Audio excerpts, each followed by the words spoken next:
refund case where demand raised while assessment order under section 23 pi, or even in cases wherever there was a refund as per return, they are passing orders under section 23.2 or 23.3. In that case, ultimately what happens, as that order most of the time are being passed ex parte. I am at present talking about 23.2 and 23.3, which is the exhaustive assessment in response to the notice issued in Form 301. In most of the cases, you will come across a situation that you have attended before the authorities on number of occasions, but they will say that nobody attended on the last day which was given, and that is why I am passing the ex parte order.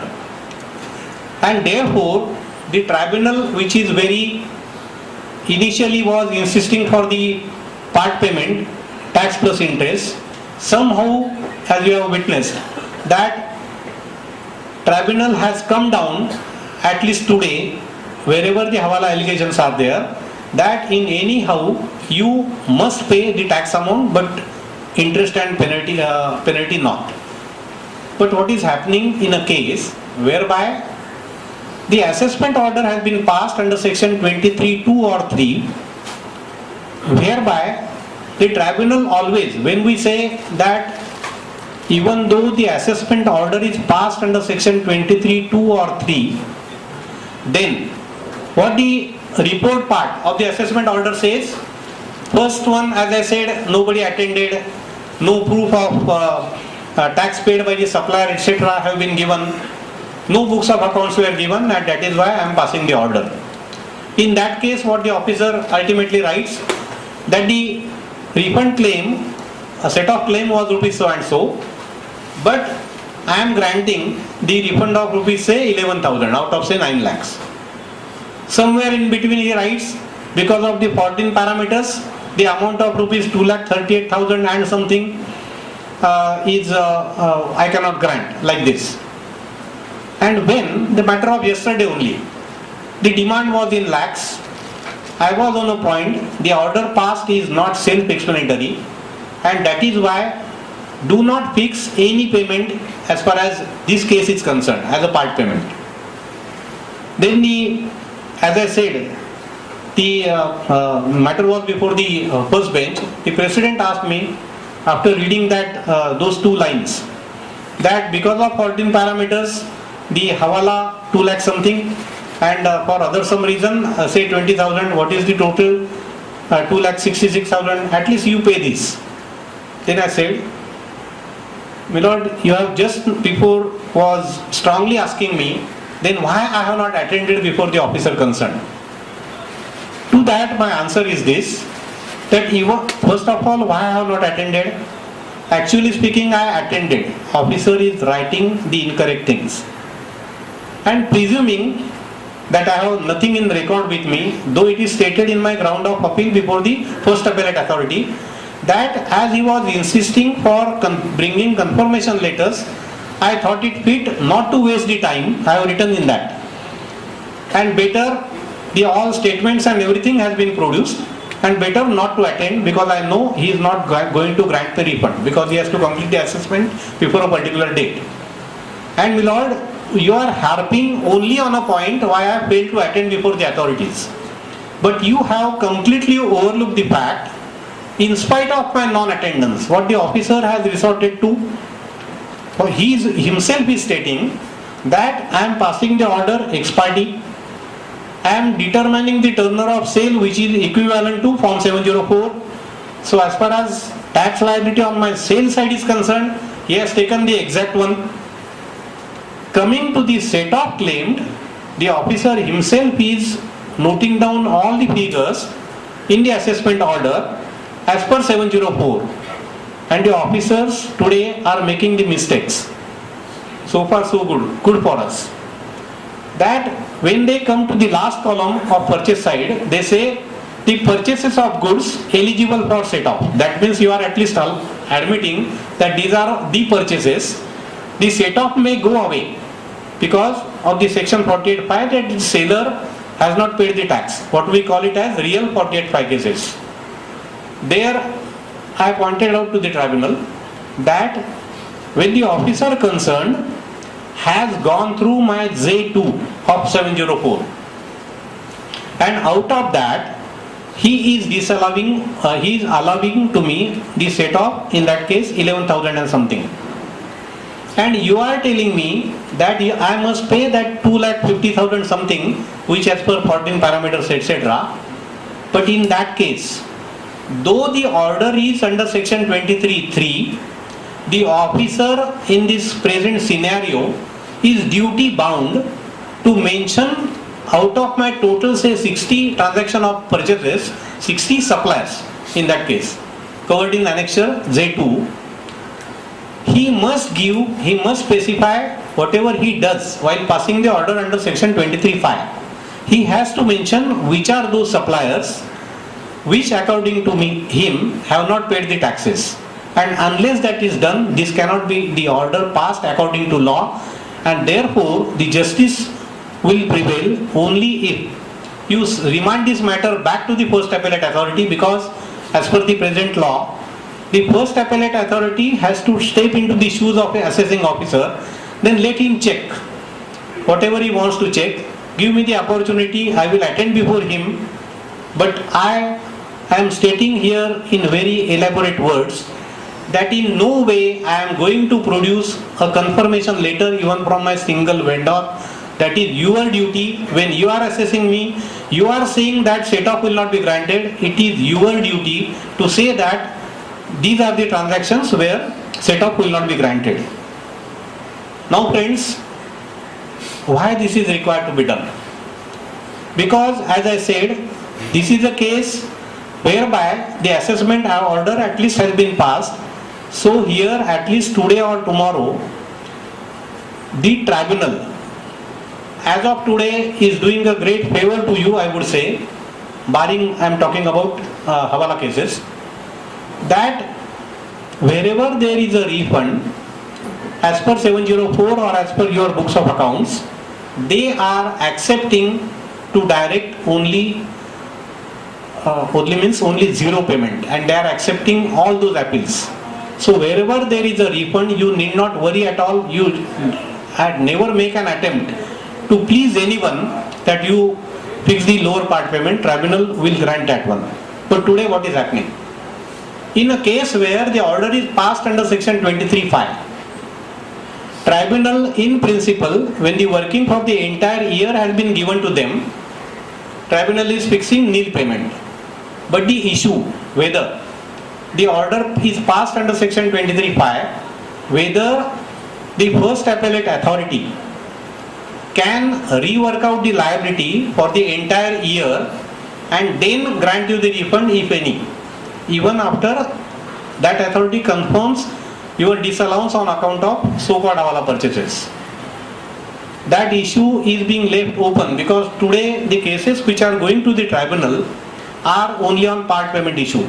So ultimately tribunal what is doing today is that they are saying we are not deciding anything on merit, and that's why the issue, particular issue which I have stated, is left open. Now the problem is that the first appellate authorities are in dilemma, and that will really be the issue whereby the first appellate authority will have to decide this way or the other, that as the matter is under section 23(5), I will deal only with that, and about refund, as you are not claimed as well, I will not decide anything, because the appellate authorities are of the primary opinion, the first appellate authorities I am talking about, that we cannot pass such order, which earlier under the BST Act, even the appellate authorities had the power to resort to section 57, which talks about revision. But there is no provision now. But as far as we are concerned, we should be optimistic, we are confident that the way in which I am explaining day in day out is this, that the entire form 704 was in front of you. From that form you selected that these are the bogus purchases, and that's why I am not granting the set off. Means indirectly you have chosen, you have decided, you have determined, though you were very shy in mentioning that I am allowing that set off. So it is deemed allowance of that set off, and therefore the first appellate authorities will have to grant that refund to me by passing the consolidated order, though I am in appeal for the order against passed under section 23(5). Now friends, as far as the approach to the High Court is concerned, the first, as I have stated, it's very clear, file the first appeal, then tribunal, even the first appellate authorities do not do anything about the issue which I have just narrated. Tribunal will have to consider that issue for the simple reason that when I owe to Mr. D.L. Jadhav, say 1 lakh rupees, and he owes to me 10,000 rupees, then can Mr. Jadhav insist upon me that don't talk about 10,000 rupees which I owe to Mr. Bapat. You pay 1 lakh rupees to me. This can never happen. Ultimately what will happen, that 90,000 rupees only he can insist that I must give. On the same ground, no recovery from you can be made when the refund is due to you by taking into account the entire books of accounts. And that is why, as I said, as far as I am concerned, I am very slow in approaching the High Court. Except, as I said, where the order is not passed and the case is of refund, I must approach to the High Court, which I have started doing. The reason why I am not approaching the High Court, or rather I am very slow in approaching the High Court, is this. As far as Article 226 is concerned, what that Article 226 is concerned, whereby you can approach the High Court by way of a writ petition for a right direction by the High Court. Whenever the matters are now going before the High Court, the experience is very sad. At the first instance, that is the case of Mr. Ratan Samal. I forgot the name. Matrix something. Matrix. Am I right? Matrix Industries. Matrix Industries. Yes. In that case, the part payment amount was fixed at tax plus interest. And one another is of Nagpur bench. In that case, it was stated that as that particular order is interim order passed by the tribunal, we will not interfere with the order passed by the tribunal. That was the one reason. Second one, in another case, recently Mr. P.V. Surte was not aware that in case of C.B. Thakur, when he again approached the High Court against the interim order by saying that this is the exhaustive order, but in which the names of supplier in which the set-off has been disallowed is not given, even the allegation of hawala are also not mentioned. It is simply stated set-off is claimed at this, I am allowing at this, and that is why High Court should interfere. High Court said nothing doing. We will not interfere at this stage because in that case we will have to do lot of investigation for which we don't have time. We don't want to use the discretion granted to us under Article 226 of the Constitution of India.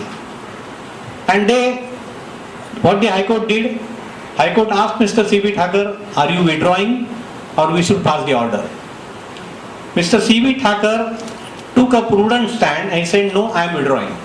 Because the moment High Court passed the order, directly department takes the advantage, so he rightfully did that. After few days, there was a matter of Mr. P.V. Surte.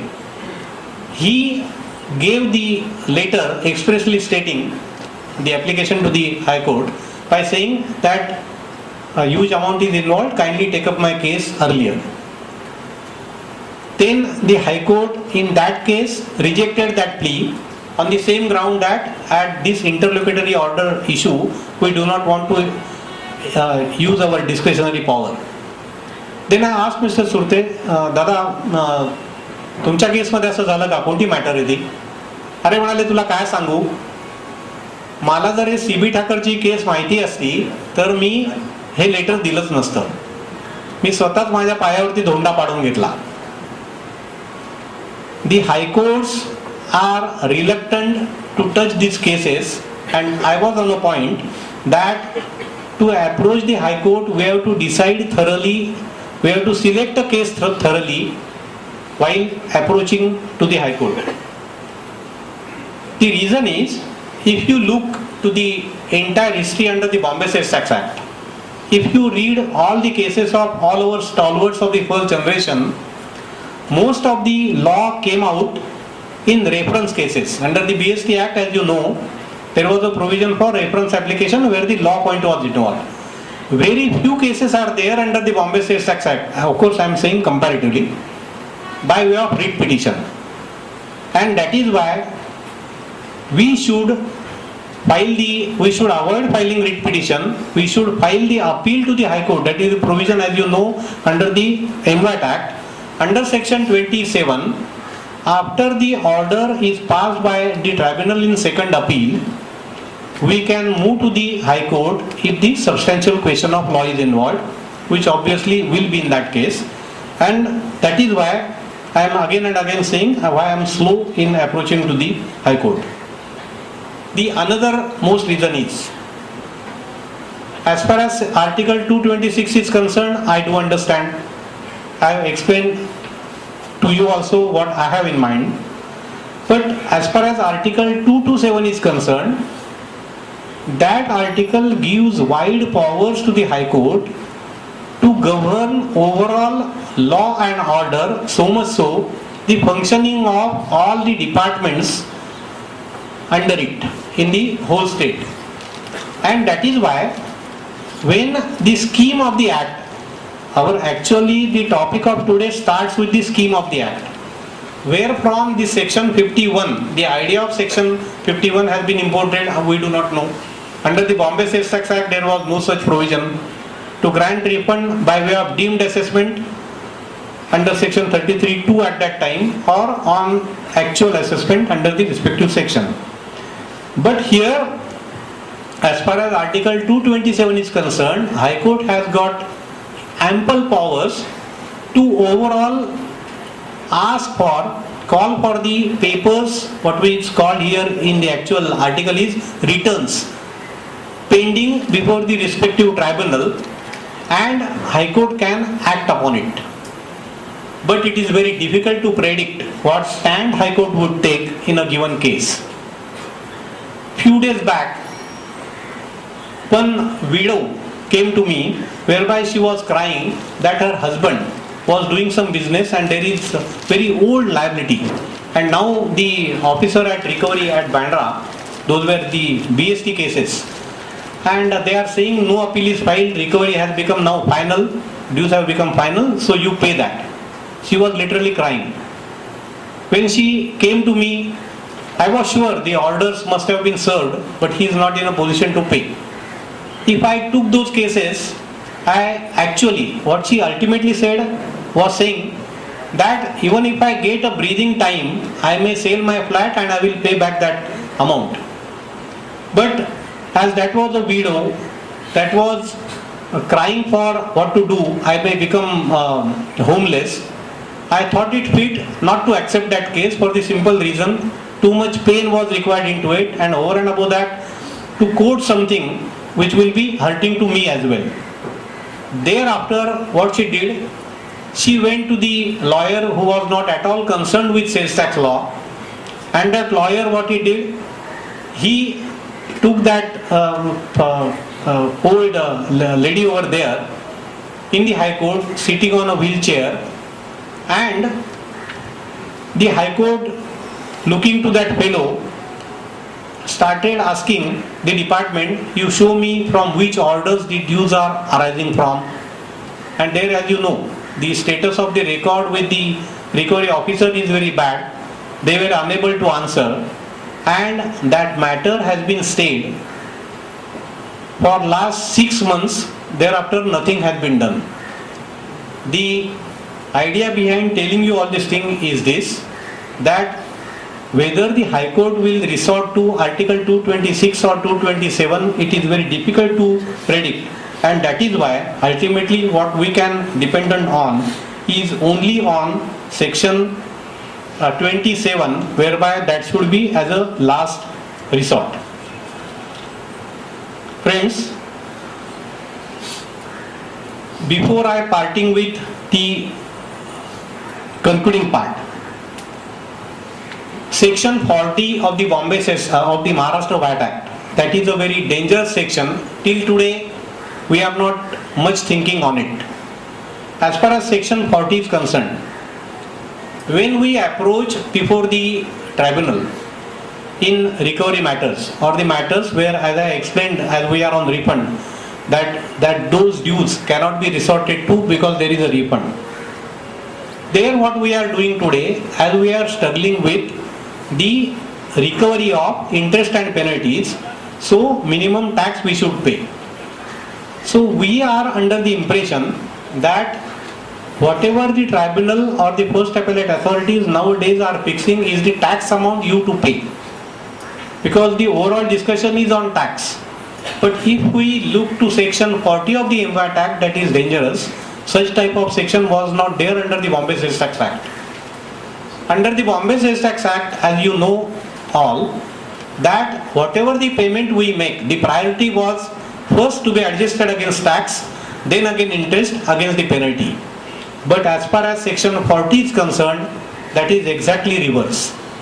And that is why the payments whatever we are making today, though we are showing against the head sales tax, we should took into account, or at least be prepared for it. I am saying so, wherever you are sure that there would be a demand, before the assessing authority you try to make that payment, because otherwise also the tribunal, even in non-Hawala cases, the attitude is being developed that you pay the entire tax amount.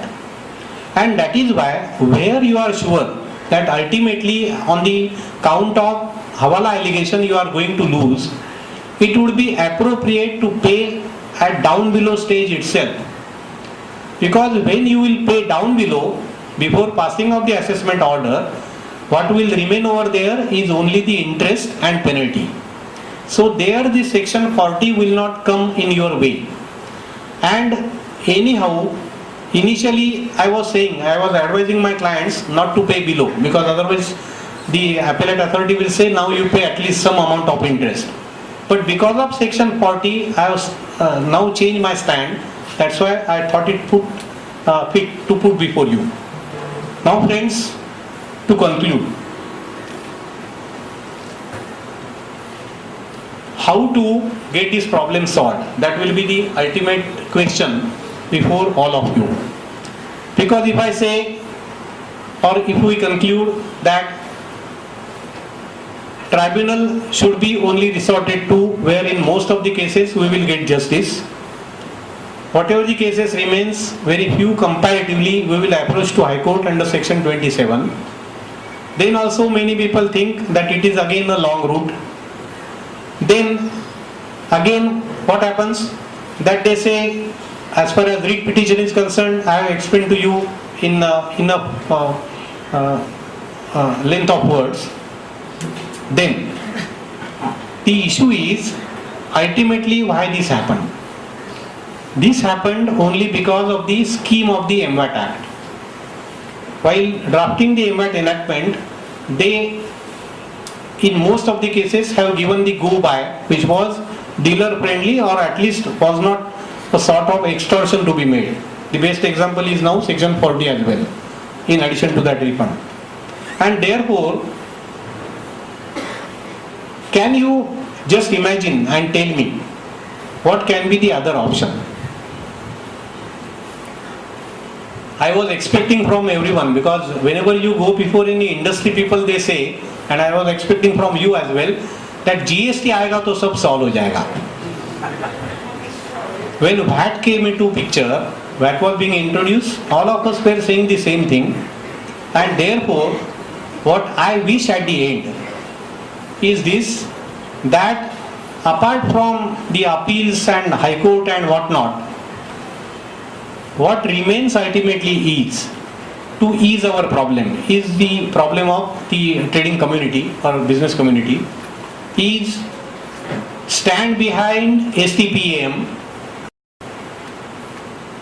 to make again and again the approach to the respective authorities for changing the scheme of the act. When I am saying this, I am not saying this only because I am not there now in the association in that sense. All of us, including myself, should stand behind the STPAM, not only for the development, rather proper development of GST, but to make an amendment, proper amendment to the MVAT Act and even the CST Act. That may solve our problems, not only the repetitions and all of this, and that is why we should, if at all, when we are thinking about the third solution to it, unless we get the scheme of the act changed, we will never come out of this problem. With this, friends, at the end, I thank the President of the Association and the convener of this Law and Representation Committee to give me this opportunity, and to you all for the patient hearing. Thank you. Thank you.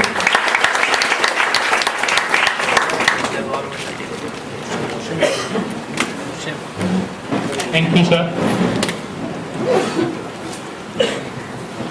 With the excellent talk on the subject and with your great command on the subject, I think 48 hours was also much allotted to you. I think with a small span of 24 hours, you might have covered the excellent talk. I highly appreciate the things which you have taken care in a short time. Now, if we like to have any questions, we'll have a 10 minutes question answer session. If anybody would like to have.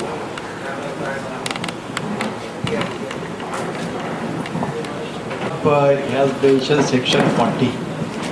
Regarding section 40 is normally the section that people, those who appear in tribunal, they face with this. Face such type of argument before tribunal. And normally section 40 we generally do not read.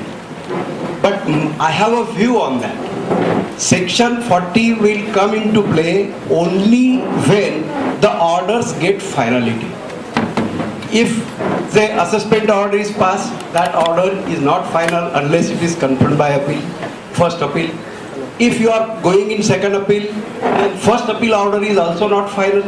So the operation of section 40 will not come at all into play till the order under appeal is attaining finality. But fortunately or unfortunately, the section has remained so far out of discussion.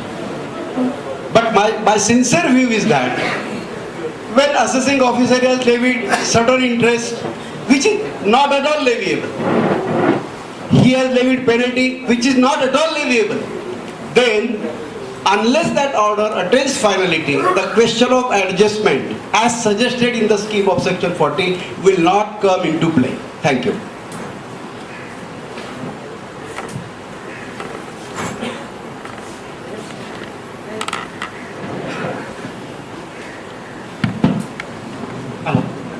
So now I want to... Why I am not responding to whatever Mr. D.L. Jadhav has stated, of course, as his view, for the simple reason that we do not want to make the advertise of the real meaning of section 40. Till today, department is silent, better let them be silent. Only for your knowledge, I have just put before you what can be the danger because of section 40. So now for 11-12, if the refund application is not filed in 501 in time, and now because the assessment that is not, notice is also not issued, what is the practical solution for this, going for the remedy? You said applying to the JC and commissioner and all. Yes, because you have no alternative. There is a refund you have not applied for in time. If you apply, then also they will not grant it, as I said, for the reason. Even in a case where the notice in form 301 has been issued, the moment the officer comes to know that you are entitled for refund, he will sit on it. Because I personally is of the firm view that the section regarding what we call normally as time barring speaks about when the order cannot be passed. The order cannot be passed beyond a certain period. But the section nowhere says that once the notice for assessment is issued, assessment order shall be passed. And that is why the option which will remain in front of you is only this: you make an application to the Commissioner of Sales Tax, keep on pursuing, and thereafter there will be no option but to move to the High Court and stand in line with those other than 252 cases. In addition to this, as the issue came up over here, when there is no order, the other possibility will be in most of the builder cases. Today, wherever the builder failed to apply for administrative relief because they could not file their returns in time because they had no money as well at that time. And therefore, even today the Commissioner is saying that that period is already over and we have nothing in our hand to entertain the application for ADM relief. Even today also, first of all, you do the entire working, whatever the Rule 58 you understand, and accordingly you make an application to the Joint Commissioner without making the payment of actual tax, because in most of the cases your working will result into refund, even though the rule as it is taken into account. In that case, to claim that refund and to save yourself from the ex parte orders, you make an application to the Joint Commissioner who will sit on that. You again make an application to the Commissioner of Sales Tax that the Joint Commissioner is not entertaining that, so you now entertain it. And thereupon that you will get a ground to approach to the High Court. So now, as you said that Commissioner and Joint Commissioner are not responding to written applications as such, then how to move the upper court or high court in that revenue tribunal without any order or written communication? The thing is, what the High Court wants or High Court expects, that you have made all the attempts to approach the department and get your refund. When you have written first, second, third time, you keep a proof with you, acknowledgement, or if any authority is not accepting, send it by registered post. And there on the fourth occasion at least, you can tell the High Court that as these three applications have not been entertained, plus my personal persuasion, that's why I am before you. Then it will be entertained. Thank you, sir. What is the relevance of section 50, please? Reasons of Relevance of section 50. 50. अच्छा, ही query तुम्ही पाठवले का? For your query is for claiming refund under section 51, uploading an application in form number 501 within prescribed time is mandatory. Is the said application in form number 501 mandatory even while granting refund under section 50? What is the procedure for getting return-wise refund envisaged in subsection 2 of section 50? How far is the significance of word shall used in subsection 1 of section 50?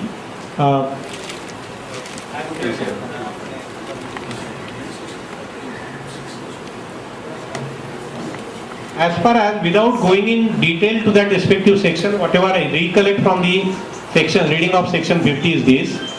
Section 50 is for the payment made in excess for this reason or the other. I would put before you in one of my case what had happened. There were dues of rupees 20,000 as per form 704. My client paid those dues twice. So instead of 20, he paid 40,000 along with the interest as well, normal interest under section 32. Thereafter, there was some query in his case whereby the dues were, as per that query, of rupees 3,000 only. Then I wrote to the officer concerned that by mistake we have paid 40, so 20,000 in excess. So you adjust that alleged recovery and you take from that and pass the order. As usual, the officer slept on all those my letters and he passed the order by again demanding from me that 20,000 along with interest and penalties. Keep aside giving deductions. As far as this case is concerned, this case is squarely covered by section 50. In fact, only because the order is passed, I need to approach to the appellate authority. Then by same percent that case will be in my favor, that apart. But as far as section 50 is concerned, under the BST Act, there is direct judgment of the tribunal. As far as claiming credit of any tax is paid, there is not even a time limit. That has to be granted whenever the authority, the affecting party means dealer, approach to any authority and showing, say, this is the amount which is paid in excess, that authority must grant the refund. To my mind, this can be the answer to your query. For that, you need not file the application in a traditional manner, that is 501.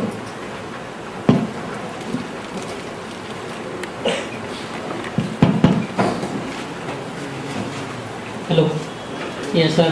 Actually, I want to highlight one point that whether the dealer has not got equal right with the department can claim their amounts after 4 years, 7 years, and dealer has only got 18 months. That our constitution doesn't give the equal right to the dealers. Can you highlight these points in the High Court? You are very much correct. That is why at the concluding part what I said, that all this is because of the wrong scheme or unjustifiable scheme drawn by them. As far as law is concerned, our argument is the provision under section 51 has been made as an option given to you. That doesn't mean that if you fail to file an application for refund is lost forever. And that is why if the claim of refund has been made by you, even though no notice for assessment was received, you file a simple letter that this is a refund due, this is my working, and they should grant that refund.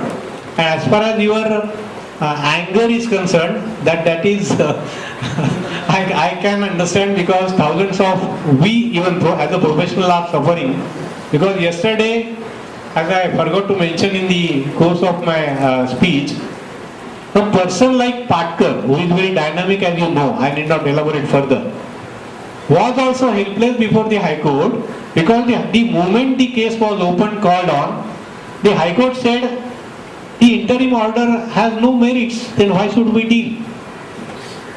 Because what the tribunal says, that we are not talking anything about merit, and justice would prevail if the assessee make the part payment of rupees so and so. And that's why the High Court was reluctant to touch that matter. And that is why I am coming to your anger, and I give the example of Mr. Patkar. That anger should come by way of continuous representation. I will repeat. When I am saying that STPM should do means we should do. Because I am not at all saying that once the STPM puts that representation, it will be accepted. But till the result is achieved, we should not stop over here. That should be the spirit out of that concluding statement whatever I have made. So for representation there is no end, and by taking a clue from section 51, we should as an association make wholehearted attempt to drop that section 51 in its entirety, or at least change that form with a clear-cut proviso that even though the application under section 51 is not filed within the time, that cannot be the bar for granting the refund by doing the assessment. This is not a query, but rather a continuation of question regarding what is the difference between 50 and 51. According to me, what I feel is section 51 is a provision to provide by the government for an early refund, while 50 is a refund in the regular course. And if that means regular course, you have been subjected to injustice by extension of the limitation provisions beyond 3 to 5 and 7 years in various cases by amending, say, the provisions of limitations. By that, they have pushed forward your refund beyond 6 years of the case. And hence, that will be a very fertile issue for you to go ahead to the High Court.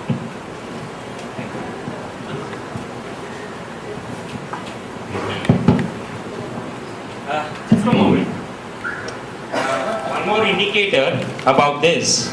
There are two circulars in 2007. One is 3T of 2007 and 84T of 2007. which gives an indicator that 51 is for early refund and 50 is for refund in regular course.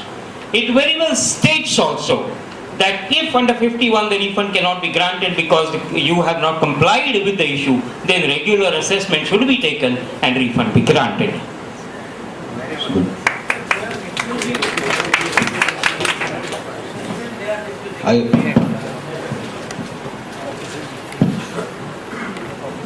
I have already made an application under section 50, to which I have given this reply because for want of application form number 501, this cannot be entertained.